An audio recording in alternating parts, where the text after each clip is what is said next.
Something just lit up the sky from space, and no, it wasn't a satellite or a meteor. It was a massive red lightning like flash shooting up from the Earth's atmosphere, and it was caught live from the International Space Station. It's called a sprite. It's a rare, mysterious phenomenon that scientists still don't fully understand. But this latest capture from orbit, it's one of the clearest we've ever seen, and it's already raising new questions about what's happening high above our storms. And that's not even the coolest part. This could have massive implications for our atmosphere and maybe even our climate. Let's break down what we know because the electric sky event is more than just a pretty picture. So my name is Tom. I'm with the Daily Beltway. I'm a publisher of the Illinois Review and a White House correspondent for the Next News Network. So on July 3rd, astronaut Nichole Ayers, call sign Vapor, was cruising about 400 kilometers above Earth on board the ISS. As the station passed over North America, Ayers captured something stunning. A vivid red sprite towering above a thunderstorm over Mexico and the southern U.S. So that thing's pretty cool looking. It looks like super sci-fi. It's got like a little, it's like shooting up like a lightning strike that goes into the sky.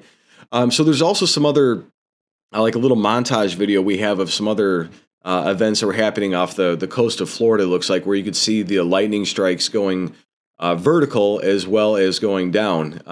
It's pretty cool stuff. The world's weird. It's like there's so much electricity and other things happening. I'm not that big of a science guy, but I thought this was pretty neat, and I wanted to cover it today. So, yeah, I just think it's awesome. Those guys got to see some stuff that's just pretty incredible. So let's get into what sprites are. Sprites are a part of a broader class called transient luminous events, or TLEs. They include red tendrils, like what Ayers saw, but also blue jets that shoot up like spears and donut-shaped elves that pulse across the sky in milliseconds. Tell me in the comments, did you guys even know this kind of lightning existed? I honestly didn't, which is why I'm doing a video. Normally I cover politics, and this stuff's just pretty neat.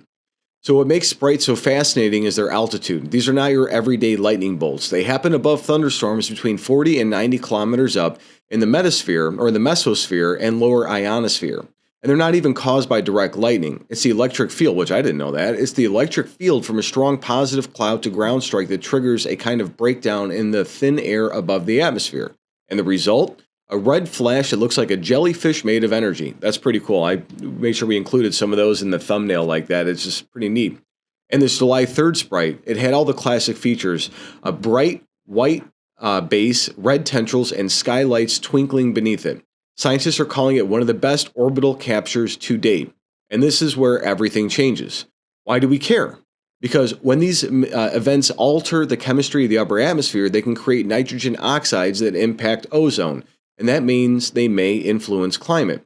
Even more urgent, TLEs may interfere with satellite operations, GPS signals, and long-range communications. One NASA balloon back in 1989 was zapped by a sprite and failed mid-mission. This is cutting-edge atmospheric science happening in real time. So if you guys got value from this update, tap subscribe. My opinion is next. Don't forget to like, comment, and subscribe to help us decoding the unknown, where truth matters. So this isn't science fiction, it's science in motion. A red bolt erupting from a thunderstorm captured by a human being floating 250 miles above the planet reminds us of how much we still don't know about our own skies. Sprites aren't cool to look at. They aren't just cool to look at. They are electrical fingerprints of our Earth's most powerful storms. And they could hold keys to bigger questions about climate, radiation, and even technology and the reliability of our said technology.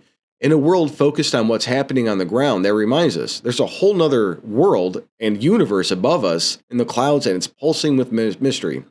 Go ahead and keep watching, guys. Let's keep asking questions, but let's keep the momentum going because we're all curious. And like I said, I normally cover politics. I'm not real big on the sci-fi stuff, but I thought it was super interesting and something I wanted to get out there. God bless.